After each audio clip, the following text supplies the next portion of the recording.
Okay, welcome back. What we're going to look at now are kind of the next phases of what it is that we're going to be doing. And we're going to work through some of the tools that you're going to need to be able to make sure that you can do this well.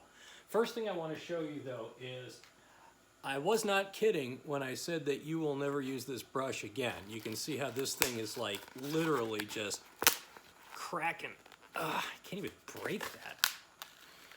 So yeah, this thing is shot. And the reason for that means that it's dry. And so now you can kind of see here where the epoxy kind of fit in. It's really hard to show you, but you'll notice that the crack has been repaired. And yeah, there's some guck hanging off the edges here and here. But again, that's why we do this before we have to start doing the sanding. It's right after we've stripped it, but this stuff will come off when we sand it. We're gonna sand this down, we're gonna knock these edges off and make this smoother than the baby's bottom. So you don't have to worry about the extra stuff. And that's why we do it when we do it. So you can kind of see that this whole edge has been stripped. I took some chemical like I normally do, took the Jasco, rubbed it in there, did it 2 forms. You can see it's a nice dry kind of thing. You can even see kind of like I can scratch in there a little bit if I need to. Base has been done, same as the other one. You'll notice that there's still some kind of schmutz here and there, a little discoloring, but that'll go away when we sand it. You'll also notice that I got into the grooves here using the edge of that 5-in-1 tool, and then the awl, again, I used to pick that out, and then I took that gray pad and I really rubbed the heck out of it to get it in there. The one downside is that unfortunately some of the markings on the ends of these guys disappeared. There's a little crud there, but on the plus side, I still have the markings that I can kind of see. So I'll be working to, when I got to put this back together, I'll make sure that the pieces fit back the right way. These are the legs. You can see that these all kind of came out pretty nicely in terms of the overall. Nice and dry. You'll notice in the cracks there's not much of any kind of crud. I went through there and did that really well. If you don't have a 5-in-1 tool, or if the 5-in-1 tool isn't doing the job for you, a good thing to do with these guys, walnut pick. If you go into, well, don't go into your wife's drawer, she'll kill me. But you go to like a Goodwill or something like that and you go pick up a walnut pick, or you go like one of those like semi-fancy stores where they got the little walnut pick to use to pick the walnut out of the shell. You can just run it in there and peel that stuff out of there, and then take that, that nice gray dry thing and kind of groove it into there. So those are the pieces. Now, when we're sanding, there are a couple of things that you're going to need, or at least you're going to need variations on these things. First thing, random orbital sander. This is the exact same one that you just bought online. So what's nice is that up front you got a sealed switch, so the dust won't get in there and schmutz it up. It's a click either way, but it's all nice and sealed in. The other thing is on the back, you can kind of see here, they've got the speed for the random orbital, so you can set it wherever you want to. I usually just crank the heck out of it, get it up to like 5 or 6, unless I'm working with some real very soft wood, in which case then I'll back it down a little bit. So in some cases, some mahoganies and some pines, specifically if the mahogany is a veneer and I want to take a little more time with it. On the bottom here, you'll notice that you've got an 8-hole pattern. Most discs will come with either a 5-hole or an 8-hole pattern. So you want to make sure that you know what you're getting yourself into, because these holes are where you're going to get the air sucking out, and it's going to come out this back port. It's either going to go into the bag that came with this thing, or into the dust deputy, which we're going to get to in a minute or two here. But this is what you're working with. This is the thing that you're going to need. This is all Velcro on here, so your discs will Velcro on. Make sure you line up the holes as best you can, and then when you need to, you peel it off. Don't throw them away. Hang on to your old discs, because we're going to use them again. You don't want to waste discs that can be reused, and we're not going to reuse them on here. I'll show you a trick when we get to the legs and we start getting into some of the detail stuff. Speaking of discs, you're gonna get a couple of packages of different grits.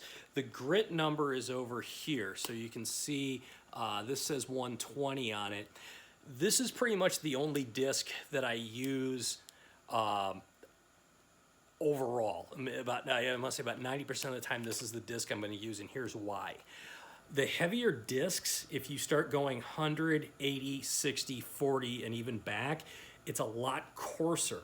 So unless you are stripping paint off of something that is just rough shape, you're almost never going to use a 60.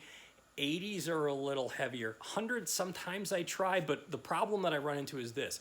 I get impatient. I put 100 on it, I start working the wood, and then I get the whorls in it because it chews up the wood a little bit more.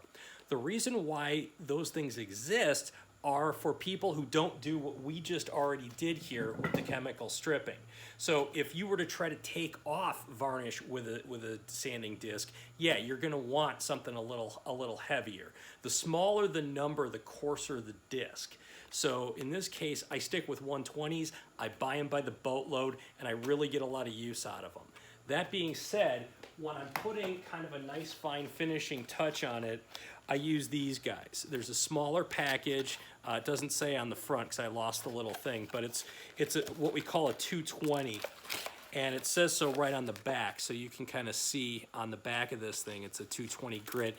It's a lot finer grit, and it's a little bit more of a polish out. So I don't use this on everything. I usually do it on a tabletop or any surface that's gonna need just a little bit of extra care. And again, don't throw out the discs when you're done with them. Save them, we're gonna use them. So like get a plastic bag or something, dump them all in there once you're done with them, and then we'll work on through that. Last two things. One, gloves. My hands are a living testament to what can happen when you don't wear gloves. My wife's a nurse, and she really kind of got me on the glove kick after I managed to mangle the hell out of my hands. I like the nice leather palms because if the sander jumps and you've got your hand, like you're bracing your hand here and you're sanding over here and the disc jumps, you can catch yourself pretty easily on that. I used to have all leather gloves. I don't really have a huge preference, but since I do most of my work during the summer months, the cloth back is nice. It lets it breathe. And very rarely are you going to run into trouble catching something off the back of this thing that you'd need like full leather gloves. But again, there's no real lining to these things. I like the, it's a nice leather pad on the inside, just two-piece leather, and then the Velcro to keep it tight on my hand. And again, these things get beat up pretty well. I don't really care so much about the look of them or how beat up they get. What I care about is if they start getting guck on them. So if you start finding that, you've accidentally grabbed, some Jasco or something, and you get something on there, you just want these to be, let's say, guck free. You don't want them to be full of like stuff that can transfer to the wood when you're working on the wood. Last two things. One is, this is the dust deputy. Now, this thing is amazing. What I've got here is, this is the hose that goes into the base part here. This top hose routes down, and what I've got down there is a shop vac. So when I turn on my equipment to sand, I hit the shop vac. This thing will suck through this adapter tube. I bought this separate. And if you're going to do one, you're going to need to go get yourself one of these things. They're like a little, it's squared around here, but I trimmed all of this off with a razor blade. You can kind of see how I really am not all that fine-tuned on it. But the reason why is I want to be able to keep, the edge of this thing away from my project. So I trimmed it all back. It comes in a varying level of sizes. If you're getting the same one that I'm getting, or that I have rather, you'll notice you get a smaller tube there. So I cut down to like, let's say I got 1, 2, 3, 4, kind of the fourth thing. And then, you got to kind of warp it and bend it and push the damn thing on there. But that provides a nice tight seal. And then it just plugs right on in to this hose, and bang. Now what's happening is all of the dust that's coming in through these holes is being sucked away into this guy. The cyclonic takes about 99% of the dust away. The rest gets ported out through the shop vac and through the filter there. If you don't have one of these, you don't want to run it through a shop vac simply because the filter gets clogged way too fast, and you're almost better off just, you know, hooking up your regular collection unit here. But honestly, if you're going to stick with this and you want to do this a lot, these are like worth their weight in gold. I love this thing to death.